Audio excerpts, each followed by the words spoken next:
The writer's strike going on right now. They're already not getting living wages. Like, why are we taking away more from them? AI replacing screenwriters, is becoming a prevalent issue with the now ongoing screenwriters strike.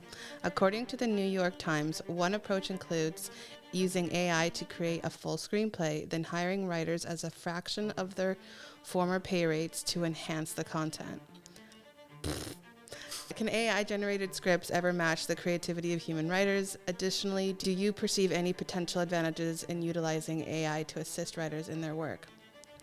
Well, I think that previously you came up with a really good point that AI comes from work that's already been put out there, and so that muddles with the whole ownership situation, but that also comes from the fact that humans came and put in that work. So it's a little bit difficult to justify a computer taking half the pay or a quarter of any pay whatsoever from someone who's going to be able to then go and enhance the content. I vote no. I vote leave writers alone. I think in the question where it says, can AI write a script that can compete with a writer's script, I think yes it can, because it's pulling from their previous work. So it's using writers, and I mentioned this earlier, but it's using what writers have done for years, decades, and it can find all those scripts or all those movies and analyze what those characters are saying and build a completely, not unique, but a collage of different projects together to make something engaging.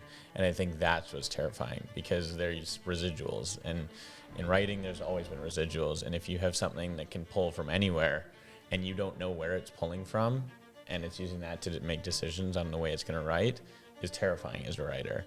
And I completely understand where the writers are coming from that standpoint. Even for us, it's become formulaic in a sense. Oh yeah. And AI can start with just the formulaic stuff, maybe, and nothing against superhero movies, but they are pretty formulaic. If it even writes a script for that, I think it's very predictable that it can. Maybe not right now, but and again referencing Jeffrey Hinton, because this is the top guy in AI, and he said that it's becoming better at making logical conclusions. So it's getting better at thinking for itself. The thing that he does most with it is he talks in riddles and sees what kind of outcome it does, how sensible it is, how it can approach solving problems. And as long as it's getting better at that, it can be more original. It might not even need to draw from our work. It can just sort of come up with its own thing. I gotta say, I agree. There's definitely formulas to writing a script, whether they're superhero, TV, 30-minute comedy, or 1-hour dramas or features. There is, but I gotta say, when we sit down and let's say talk about our favorite auteurs, favorite directors or writers, they have a specific voice, they have a specific way of telling their stories, and AI can copy that, but it won't necessarily make an original voice of their own. Mm-hmm. I don't see it happening. I'm not also a huge AI person, so I don't really know, but I don't think I want to see it happening. AI doesn't fully understand the nuances of human emotion and storytelling just yet. We don't know when that will happen, if that will happen, but right now it's pulling from data, but at the same time we're the ones giving them that data. The biggest thing about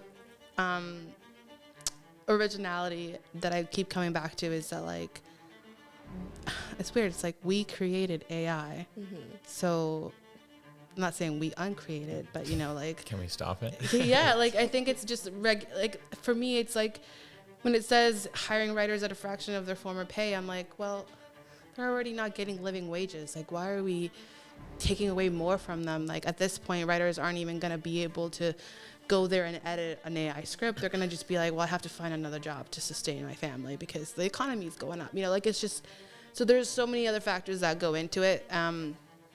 That's just really difficult to say that AI is okay to come over and take these jobs. But, it's important to note that the human experience has been lived by humans. AI is just learning it. but we've lived it. So prioritizing writers that are human is something that I think all organizations like the Academy Awards, like, you know, like all the unions need to prioritize as well, because unions are there to protect the workers. So, Sorry. no, I get it. Unions are there to protect the workers. At the end of the day is the human lived experience, and AI is pulling from our experiences. So ultimately we should be able to get it under control. But I think we do have to get it under control. And I think this is why I hope what's happening in our industry with the strikes going on is it's starting to get people talking about it. Because I think leading up to the strike, it was like, oh yeah, AI makes cool art and it, you know, can help you write your essay and whatnot. But there's so much more that it can do that I think the writer's strike is bringing to the public and bringing that knowledge forward, where if we can get it under control and if we can regulate it and have the unions, you know, protect the humans that are in their union, then I think it can be a great tool, and a tool that's, you know, used across multiple industries that allows certain people to advance their abilities. Right, I know in the editing there's so much it can do to take away the mundane tasks, which is fantastic, so that the human can spend more time on the creative tasks. So I think that there's a lot of positives with it, but it all comes down to, can we regulate it, and can we do it now before it outsmarts all of us? It comes to like AI and then having those tools to be able to make your job and life easier, although there are moments where it's like, oh, thank God that that's there. There is that element of like, well, what if it wasn't there, like it wasn't in 10 years ago? What would you have done? What kind of creative process would have taken you to make the film a little bit different or even better or worse at this point? But there is that element of like, almost like, just because it's there, should you use it, you know? And I do agree that AI, in my opinion, everybody should learn about it. You know, writers should know how to detect it. They should know, you know, like even kids should understand what AI is like and what it should do, it can do, but we also should know the dangers of it and the benefits of it. So we shouldn't go into it blindly and just make speculation, but there should be, like today, a discussion and some sort of like moving forward with like plans to make sure that there are ways to work with it or work against it. But yeah, education around it I think is key. You know, if we can just educate everyone on it, then at least we have a good understanding of what its capabilities are. And I think most people just kind of turn the blind eye right now to like looking at the darkness that can be AI because they just focus on all the positives.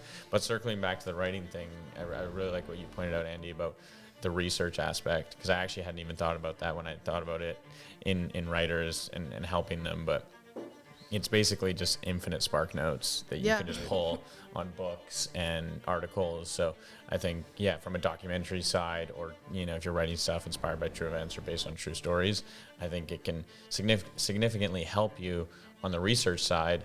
I guess the writer argument would be like, well, we have researchers who get paid.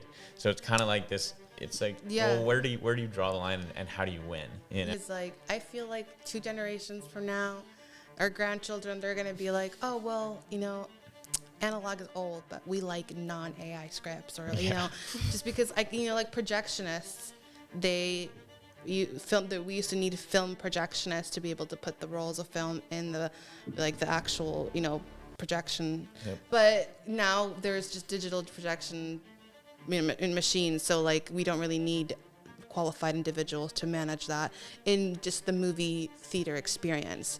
But there's a whole generation of us right now that go out of our way to watch movies that are shown in film, and we are appreciating that like new medium, or not new old medium, and we're now going out of our way to shoot film when there is also the digital world. So there is some sort of like revolutionary thing where we're going to go against it, and there's going to be people that are going to be for it and against it. But I think this is the beginning of the discussion with AI, and I could see it keep going with 2 more generations, 3 more generations to come.